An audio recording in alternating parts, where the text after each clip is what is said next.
নমস্কার বন্ধুরা, কেমন আছেন সবাই। আজকে একটি শুক্তো রেসিপি শেয়ার করব। প্রথমে তেজপাতা, পাঁচফোড়ন আর রাঁধুনি একসাথে ফোড়ন দিয়ে দিলাম। এখন শুক্তোর কিছু সবজি আমি আগে থেকে হালকা ভাপিয়ে নিয়েছিলাম। সজনে, পেঁপে, আর বেগুন, এগুলো এখন আমি হালকা ভেজে নেব। এগুলো একটু হালকা ভাজলেই হয়ে যাবে। আগে যেহেতু আমার সেদ্ধ করা আছে, আর এর মধ্যে দিয়ে দিচ্ছি কিছু আদা বাটা, এগুলো দিয়ে আবার মিশিয়ে নিলাম। আর দিলাম জিরে, ধনিয়া দিয়ে, আর একটু নুনও দিয়ে দিয়েছি। আগে কতটা নুন দিয়েছিলাম, কিন্তু এখন অল্প নুন দিয়ে আমি এটা ভেজে নেব। এখন আমি সামান্য আর একটু জল দিয়ে আবার ঢেকে দিচ্ছি। ঢেকে দেওয়া হয়ে গেছে। সেদ্ধ অনেকটা ভালো হয়ে গেছে। এর মধ্যে দিয়ে দিচ্ছি আমি দুধ, আমুল দুধ আমি 1 প্যাকেট দিয়ে দেব। যেহেতু অনেকটা শুক্তো করব, এই জন্য আমার 1 প্যাকেট দুধ লাগবে। দুধটা দিয়ে আমি এখন ভালো করে আবার ফুটিয়ে নেব।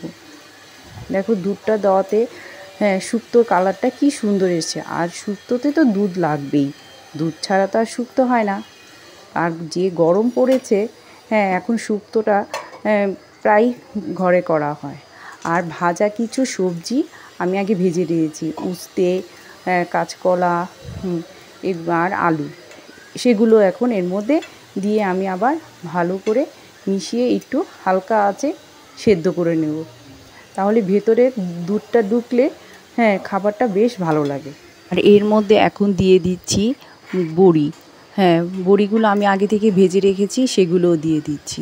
এখন এগুলো খুব ভালোভাবে সবগুলো আবার ঢেকে ঢেকে আমি আস্তে আস্তে সেদ্ধ করে নেব।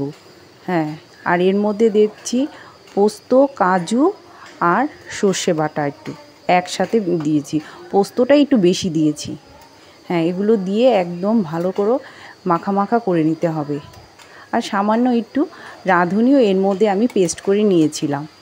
রাঁধুনি ছাড়া তো আর শুক্তো হয় না। বাস আমার শুক্তো এখন রেডি প্রায়। এর মধ্যে দিয়ে দিচ্ছি একটু চিনি আর একটু ঘি। ঘি না হলে তো শুক্তো জমবেই না। আর দুপুরে গরম ভাতের সাথে এই গরমের দিনে বেশ জমে।